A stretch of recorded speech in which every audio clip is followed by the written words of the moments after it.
Confined space. And what is the confined space? Confined space is any places such as trench, chamber, sewers, well, or any other similar spaces which, because of their natures, could give rise to a specified risk. Specified risk means a risk of injury from fire and explosion, or loss of consciousness arising from increased body temperatures, loss of consciousness or asphyxiation from gas fumes, fever, or the lack of oxygen, asphyxiation arising from the free-flowing solid. The likely hazards found in the confined spaces could be: the confined spaces itself prevent easy of egress, the flammable of substance from the content of the space, leaks of services running through the confined space nearby area, oxygen of contaminated or contaminant in the air, sludge or fumes remaining in the spaces from the previous process or content. When distributed, this may release toxic or flammable substance. Oxygen deficiency from the inert gas purging. Biological process such as rusting, decomposition, or fermentation. Process such as welding or working, pressing within the space. Liquid or solid material which you can follow, entering the spaces from elsewhere.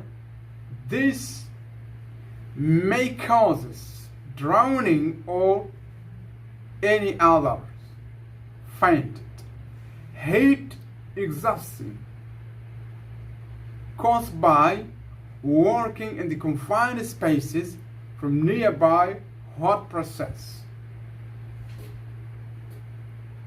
That is to say, it is very important to have permit to work while you are going to execute working in the confined spaces.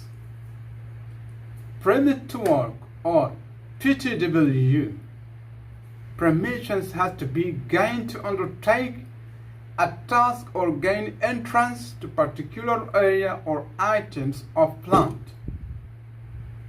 PTW are used to ensure that equipment, electrical or others, is switched off and insulated before the maintenance work begins, and the equipment remain isolated from the duration of the work, or that entry to hazardous area is controlled. So what is the aim of permit to work? The aim is gaining written permission to carry out a task, or in real terms, permit to work is a formal written system covering all aspects of work be undertaken, with the sign authority required to the previous activity to take place. Every aspect of the work is planned, overseen, checked, and recorded, and when the time comes, is confirmed as having been completed satisfactorily. Providing procedures to carry out risk assessment prior to carry out a risk task. Providing procedure to ensure that essential control remain in place. Providing procedure to ensure that Things are returned to safe state on completion of the task, providing a means of adequate communication for those managing and undertaking the task.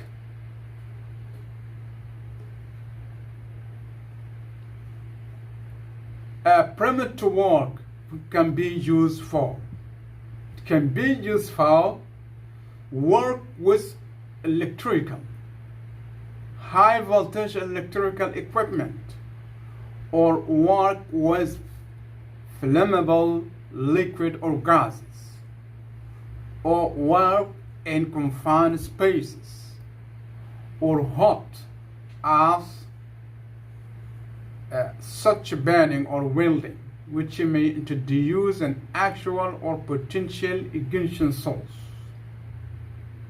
Work at height,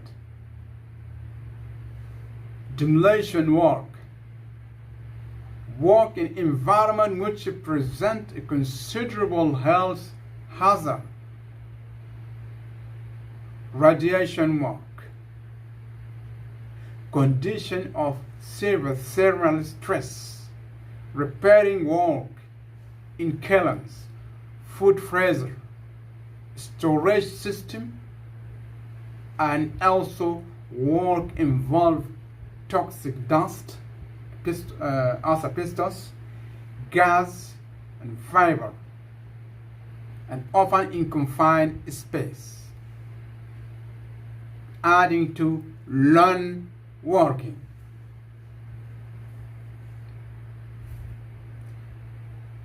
Who will issue permit to work? Permit to work is being issued must state that the work is to be undertaken, but may not need to detail how it will be done. It must be detail where the work is to be done. Consider the various pieces of equipment in the different locations of the plant.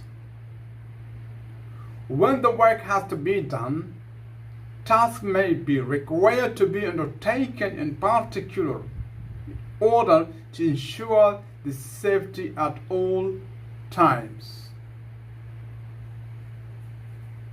Order to ensure safety at all times, it must indicate the hazard associated with the work and risk which may be involved,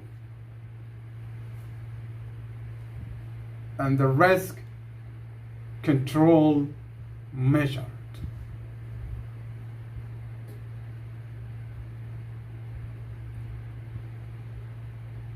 So, how about the emergency procedures if something happened while we are working and we have a permit to work?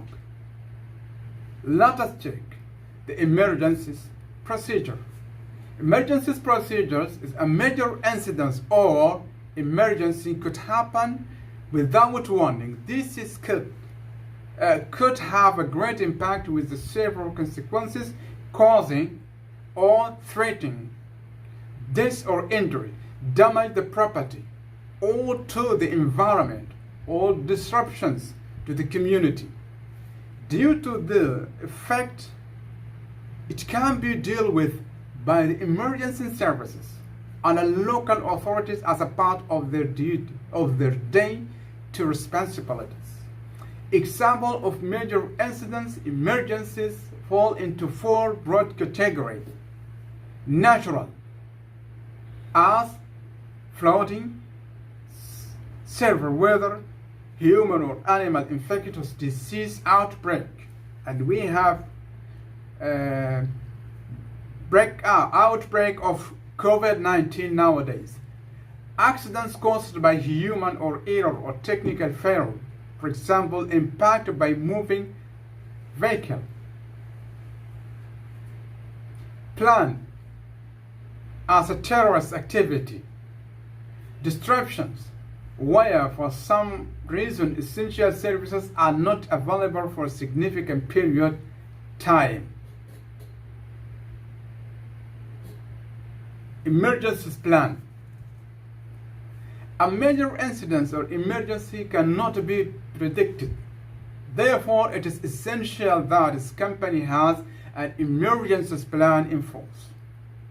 If any major incidents or emergencies occur, they should be measured to deal with unpredicted consequences. So we have a preparation for an emergency. Factor taken into account. In the event of major incidents or emergency, the employer will play as full as a part-time as possible in the inter-agency response. Responsibility for particular aspect of emergency response are delegated to individuals within the company. Employer must ensure that its staff are adequately prepared and trained, and appropriate plans are exercised on regular basis. Emergency response arranged will be sufficiently flexible enough to deal with variety of incidents or emergencies. Arrangement for contacting emergency and rescue services.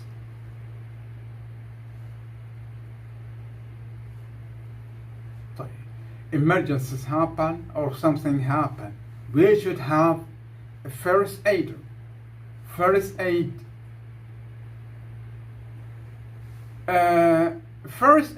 A company should have a sufficient first aid box, qualifies first aider.